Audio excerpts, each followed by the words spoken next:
obrigado pelo convite. É sempre um prazer estar no TED, né? A gente compartilha conhecimento para o mundo todo, né? Eu acompanho o TED há vários anos, né? Do original na Califórnia, e acho fantástico que a gente esteja agora no Brasil com vários TEDx, né? O meu assunto é esse. As cidades são um assunto do século XXI, né? O século XIX foi o século das grandes nações. O século XX foi o século dos países. Esse século, é o século das cidades. Em algum momento, em 2007, houve um turning point na história da civilização humana. Pela primeira vez na história, tem mais gente vivendo nas cidades do que no campo. E as progressões para 2050, que nós tenhamos 2/3 aproximadamente da população mundial vivendo em cidades. E, na verdade, as pessoas gostam de se aglomerar, né? Elas se aglomeram em grandes cidades, nas megacidades. E se o século XX elas se aglomeraram em cidades de países ricos, Nova York, Londres, Berlim, Paris, agora elas estão se aglomerando em megacidades como Mumbai, São Paulo, Buenos Aires, Bogotá, Lagos, na Nigéria, que cresce 42 pessoas por hora, ou seja, em países em desenvolvimento ou pobres, né? E as cidades respondem por menos de 3% da superfície do planeta.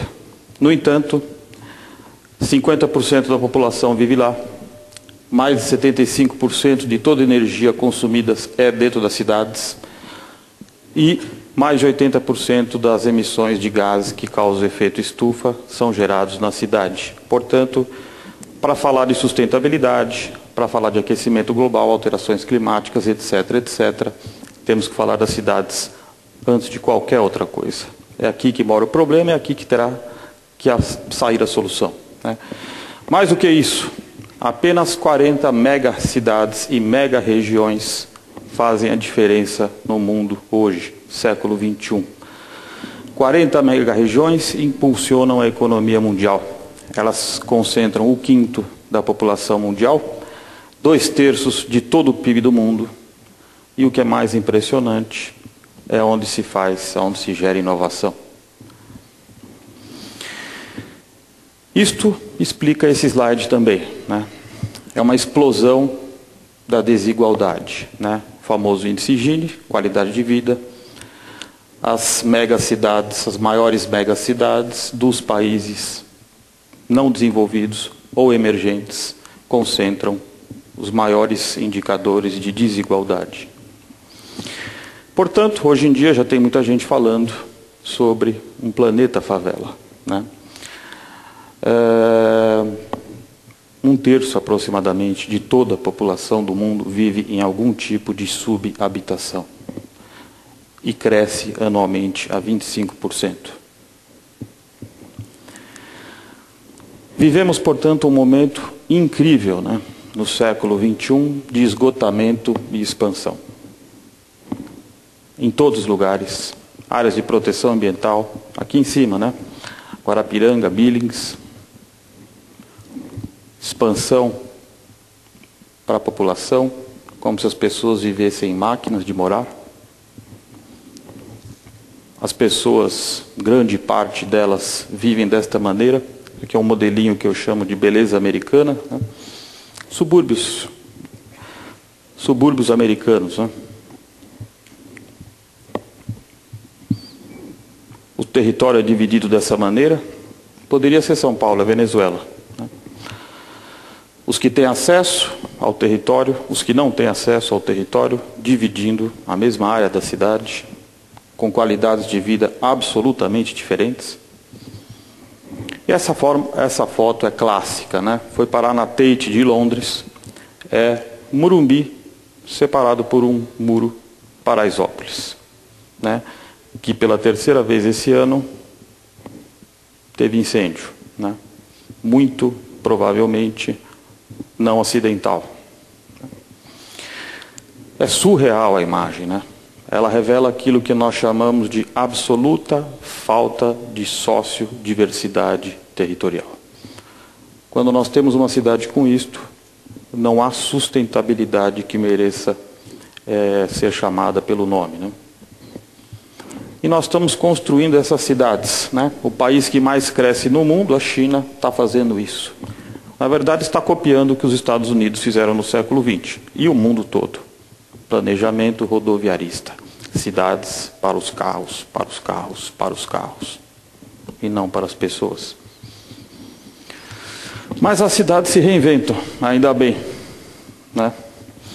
As cidades fazem o turning point, né? Alguns casos, né? Tem vários.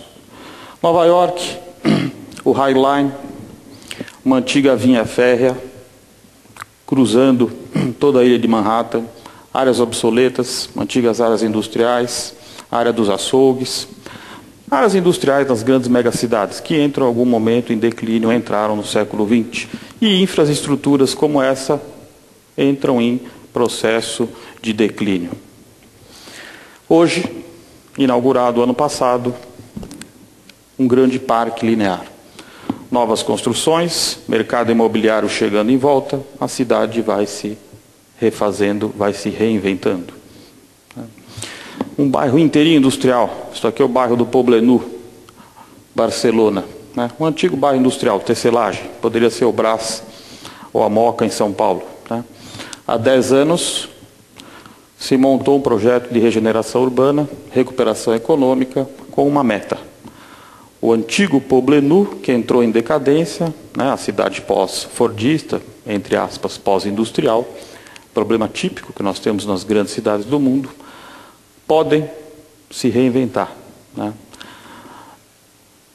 Os catalães têm uma belíssima tradição de cuidar do espaço público e das suas cidades, montaram uma PPP e lançaram um desafio. Daqui a 10 anos nós teremos o Vale do Silício da Europa, 22@Barcelona, né? E eles estão quase lá. Transporte público de altíssima qualidade, serviços avançados, enfim, um novo bairro sustentável. Portland é um caso interessantíssimo, é um dos que eu mais gosto, né? Os americanos mapeiam tudo, ranqueiam tudo, e isso tudo vira business, né? Vira oportunidade, oportunidade para as cidades, né? Novos investimentos, novos negócios, além, óbvio, da qualidade de vida para a população. Os americanos já há alguns anos mapeiam, fazem um ranking das cidades mais sustentáveis, The Greener Cities, dos Estados Unidos. Quando essa lista começou, Portland ocupava o 17º lugar. Cidade típica americana de classe média dos Estados Unidos é 99% da população vivendo nos subúrbios, né? Portland mostrou um caso interessantíssimo, né? Voltar a viver no centro da cidade, trazer as classes médias que estavam nos subúrbios, cidade espraiada, para dentro da cidade. Mix de usos, multifuncional, transporte público eficiente, moderno, de alta qualidade. Portland se reinventou. Portland é hoje, segundo todos os indicadores que mapeiam o ranking das cidades mais verdes dos Estados Unidos, primeiro lugar. E o exemplo vizinho nosso aqui, para nos alertar todo dia, é Bogotá, né? Cidade e país muito mais pobre e muito mais complicado do que o Brasil. No entanto, 3 prefeitos talentosos, com a ajuda de um movimento organizado pela sociedade civil, Bogotá Como Vamos, culminando com a gestão brilhante do Henrique Peñalosa, que é hoje talvez o homem mais, o grande guru aí de cidades sustentáveis no mundo, dando consultoria hoje pelo mundo todo. A cidade se reinventou, 300 quilômetros lineares de ciclovias, parques lineares, novas habitações. Não é só reurbanizar e dotar de infraestrutura as favelas, é fazer habitação de verdade, cidade com qualidade, né? E o Transmilênio, né? Apoiado na lição de Curitiba, se fez um BRT, um sistema de mobilidade altamente eficiente. As cidades sustentáveis e inteligentes, que eu acredito que pautarão o século XXI, precisam de vários indicadores. Um deles é óbvio. Olha a situação da nossa maior megacidade. Está na UTI, né? Metade do mínimo recomendado pela ONU. Área verde. As cidades do século XXI devem ser também as cidades da bicicleta. De novo, olhemos as nossas cidades. De novo, olhemos a nossa mega cidade, São Paulo, né? Mas acho que vale a pena a gente ver isto aqui, né? Isto é uma ciclovia de verdade. Isto é o que o Henrique Peñalosa fez em Bogotá, né? Isso é uma decisão política, né? De cada grande avenida, eu tiro o carro e dou para a bicicleta. Não entra pedestre, não entra moto, não entra carro. E as pessoas, os ciclistas, só andam aparamentados. Vejam do lado uma imagem, infelizmente, típica de uma ciclovia no Brasil, da cidade que já foi a cidade da bicicleta no Brasil, Joinville. Uma ciclofaixa pintada no chão. Isso para não dizer do grande avanço, né? O compartilhamento de bicicletas que já está acontecendo em Paris, em Barcelona, em Nova York, está chegando agora nas nossas cidades. E as cidades sustentáveis e inteligentes precisam ser compactas. Aquele modelinho lá, ele é o seguinte, dando os números, 2,5 habitantes por hectare. Uma casinha McDonald's, com uma piscininha McDonald's, com uma SUV, um carrão, tudo se faz de carro, pegada ecológica gigante.